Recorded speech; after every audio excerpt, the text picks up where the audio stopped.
Today, we will be discussing high platelet levels in a simple and easy to understand way. Have you ever wondered what leads to high platelet count in your blood test? Platelets, tiny blood cells that help with clotting, can increase in number due to various reasons. In most cases, a high platelet count, or thrombocytosis, happens as a response to something else happening in your body. This is known as reactive thrombocytosis. Common causes include blood loss or anemia.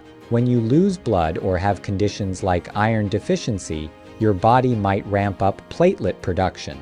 Infections and inflammation.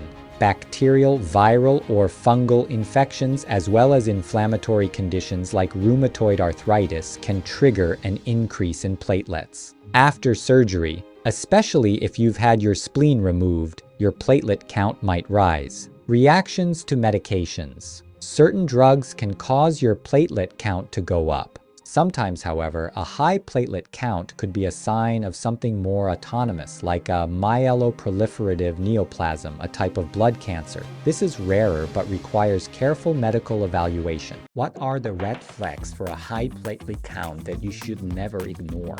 If you experience any of these symptoms along with a high platelet count, it's crucial to seek immediate medical attention.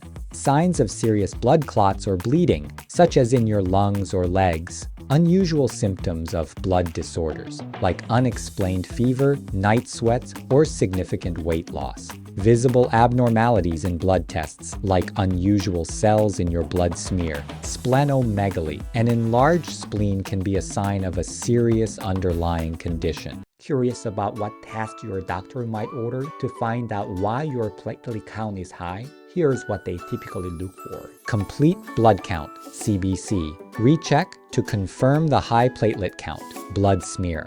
Examination to look at the shape of your blood cells and rule out false alarms. Iron levels, since iron deficiency can sometimes cause a high platelet count. Inflammatory markers, tests like ESR or CRP to check for signs of inflammation. Genetic testing or bone marrow biopsy, in some cases to rule out or confirm blood cancers. Be sure to follow up with your healthcare provider for the next step.